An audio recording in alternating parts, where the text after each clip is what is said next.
If you've ever eaten an MRE cracker and your mouth was too dry and you thought to yourself, this is how I die, go ahead and hit that subscribe button, like, comment, all those things help me out quite a bit. When it comes to the comment section, it is the weirdest collection of infantry, combat engineers, emotionally challenged adults, and airsofters that you'll ever see. So get in there and look at the depravity for yourself. Okay, if you guys are looking to support the channel, there are a couple ways. Alonzo Defense Group for belts and t-shirts. The t-shirts are for my emotionally challenged people. I'm just kidding. The t-shirts are awesome. Discount code is Garand, and that only works on the belts. So belts are awesome. If you're not looking for that and you're looking for some t-shirts like plaid, then you can go to Vertex. Discount code Garand, 25% off. Pretty wild. They make some good stuff. Finally, ammunition. If you're actually looking to train, then you guys know what you need to do, and that is get some ammunition from LAX Ammunition or Freedom Munitions. Either is going to work. Just find whichever one has the ammunition that you want. So with those things out of the way, let's talk about the optic we're going to be talking about today, which is the Holosun. Now this Holosun is manufactured for primary arms, and there's a couple specifics to it. So if you're going to get this, you have to get it from primary arms because it has the ACSS reticle and all that other good stuff that makes it a little bit better than just the regular old one. So this optic was given to me for free. I work with primary arms, they give me free optics and I review them, all that type of stuff. Transparency, I talked to the guy who makes the ACSS reticle and we're good friends. So nonetheless, I'm going to be harsh on anything that I review, so you know, and all that stuff. So with that out of the way, let's talk about it a little bit. Now, what makes the GH503G so good is that it's inexpensive, for one.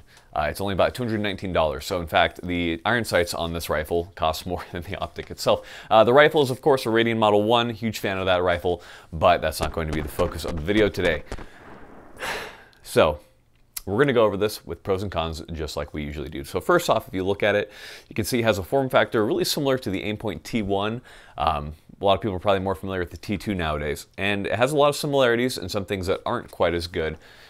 So let's talk about it because they had to make some sacrifices, being that it's only $219 compared to an Aimpoint T1 or T2, which is costing anywhere from $600, $700, $800. So let's get into it. First off, weight. It is similar in weight to the Aimpoint T2. The Aimpoint T2 weighs around 3 ounces. The 503G weighs around 4.87, somewhere right around there, depending. With the mount, of course, you're gonna add a little bit of weight. Now, the mount I have here is not the mount that it comes with. The mount that it comes with is good. This one is the ADM mount. I really like ADM mounts, so I used it for this particular video. Battery life is another place where it's really similar to the Aimpoint. Now, what I really like about this optic is that it has a 50,000 hour battery life, really similar to the Aimpoint Micros. Of course, that's going to change depending on brightness level. You have this thing cranked all the way up, just like an Aimpoint that's only about 7,000 to 8,000 hours of battery life only. So just be aware of, depending on what type of environments you're in and how long you have it on, your experiences may vary. Now, what's really cool about this is it does have an auto on feature, so it won't shut off if it doesn't detect any motion, and then when it detects that motion, it turns back on. You can turn that feature on and off. It is pretty cool. I've been a huge fan of it. I actually didn't even know it had it because I had to get too many optics and I didn't have a chance to read the manual, so I put this thing on like max brightness and I put it down like, 4 months later. I picked it up and it was still on. I was like, what the hell? How's this thing still on? Of course, it had the auto shut off feature, so it was off the entire time. And then when it detected the movement, it turned back on. Cool little feature. I like it. I'm impressed with it. I haven't had it fail on me yet. That is, of course, always a point at which people might be afraid that somehow the motion detecting unit will fail or something like that. So again, if that's kind of an issue for you, you can turn it off. So going from battery life, let's talk a little bit about the glass. So the glass is really clear. Now, it's not quite as clear as like an Aimpoint T2, but what can you really expect? Now, that being said, there is a very, very slight bluish tint compared to the Aimpoint T2. The Aimpoint T2 is like, just like eyesight clear. So it's pretty unnoticeable for the vast majority of shooters unless you have like a T2 right next to it and you're looking through both of them at the same time. And I'll put up a little video here to show you the difference between the two. But it's fairly unnoticeable, and for such an inexpensive piece of glass, pretty impressive quality in my opinion. Now, when we're talking about the glass, we also need to talk about the reticle. So the reticle is what makes this so cool.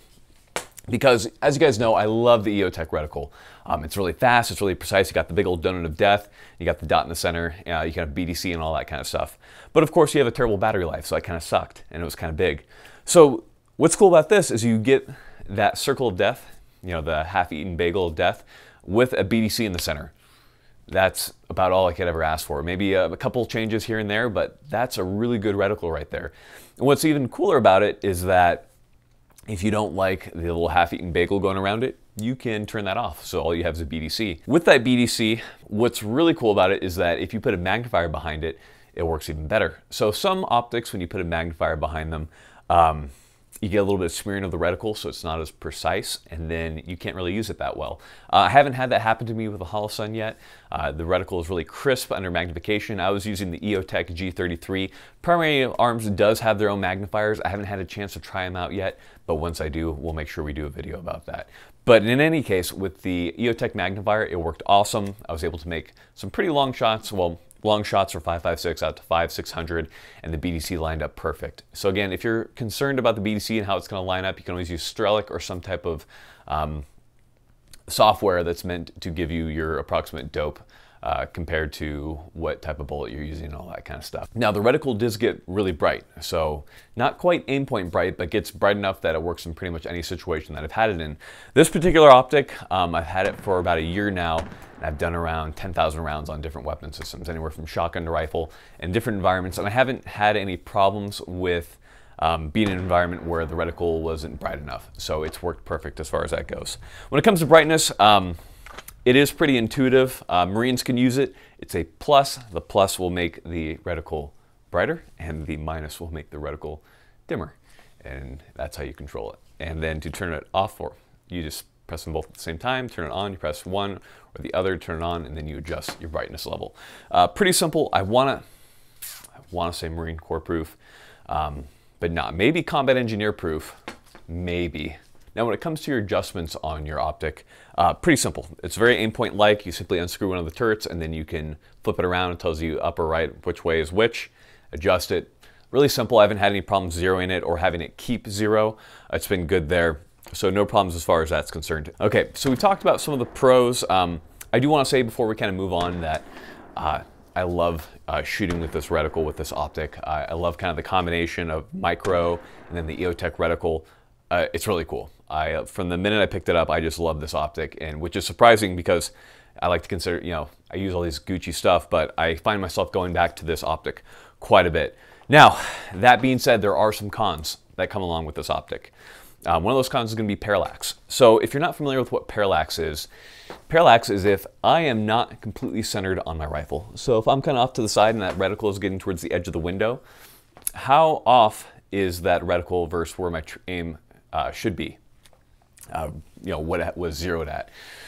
So with this, I have about an error of anywhere from 5 to 6 MOA from what I've done. Now that can of course be different. I have a sample size of 1. I haven't been able to verify this with other people, but they do agree that there is some parallax compared to something like an Aimpoint T2 or a EOTech. Now with the Aimpoint T2, you're looking at anywhere from like a 1 to 2. EOTech usually between 0 and 1. Now, is this horrific? No, I've seen optics with like 12 MOA shifts when it comes to parallax. So it's not bad, but it's just something to be aware of. So with everything, I try to be pretty non-biased. So this is a point at which I might be biased because I do so much shooting from unconventional positions that I might put a little too much stress on parallax and how it might affect your shooting. So that's going to be something for you to figure out whether or not that's a big deal. So kind of take a look at your shooting styles and whether or not you're going to be taking your longer shots with a good cheek weld and that type of stuff. If that's the case, the parallax might not be that big of an issue. So that's my quick spiel when it comes to that. So when it comes to the HS503G, it is durable, but it's kind of like where on the durability scale is it? Compared to like an Aimpoint, no, not nearly as durable. So it depends on what you do. I've done around 10,000 rounds with this optic mounted to shotguns and rifles and all that type of thing, and it's done fine. It's been dropped a bunch of times and it's been okay. Now in drop testing from manufacturers who do mounts and that type of thing, these tend to crack much sooner than something like an Aimpoint would. So if you're in a job where your life is going to depend on this optic, I can't say that this would be the best choice for you, because you might as well spend the extra money and get something that's going to be absolutely, completely dependable. That being said, I do think that this optic is up to snuff for around 90% of the people who are watching these videos and operating in their basements or shooting 3-gun or that type of thing. So it is a really good optic. So when it comes down to it, guys, it's how much money do you want to spend, you know, and what do you do? If you're looking for a gun for plinking and competition usage and that type of thing, or, you know, LARPing or whatever, it's going to be a good optic. But when it comes to duty use, I would recommend something a little bit more expensive, not just to make you spend money, but rather because you get that extra durability and dependability and kind of that track record that comes with that optic. So keep those things in mind when you're picking which optic you want. If you do pick the HS503G, you're going to be happy, because it is an optic that I tend to keep going back to. I love it. I love the fact that it's almost like an EOTech-like reticle, but in an Aimpoint micro body. It's a sick little package. You'll be extremely pleased with it. And again, for how much it costs, it's kind of a no-brainer. So even if you have an Aimpoint, I'd still recommend buying it. It's a cool little optic. It's fun to have, and it's fun to use, and it's quick. As always, guys, what matters is looking cool. And the optics does look cool. However, if you don't get training, you're not going to look cool. So training companies, West Coast guys, we got Cogworks. Middle of the country, we have Bear Solutions / Gray Hive. East Coast, we have Esoteric, which is LE mill only. I'll be updating you guys on some civilian trainers for that type of thing. But appreciated everything, guys. As always, stay looking cool. I've got nothing else for you. Okay, so one last thing. Everyone's been asking me, you know, what I eat to stay healthy and that type of thing. First off, there are people who are way healthier than me and way better shape than me.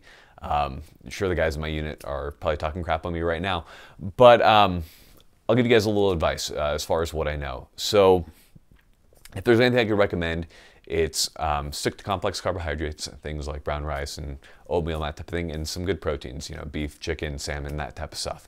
Now, beyond that, as far as getting yourself an actual meal plan, I would highly recommend getting with a nutritionist and figuring out what your body needs and that type of thing. But definitely start there, start with those complex carbs and that protein, and then start to move forward. And of course, don't eat so many calories, eat however many your body needs. And again, a nutritionist can help you kind of figure that out. So take care, guys. Being fit is cool, so get fit.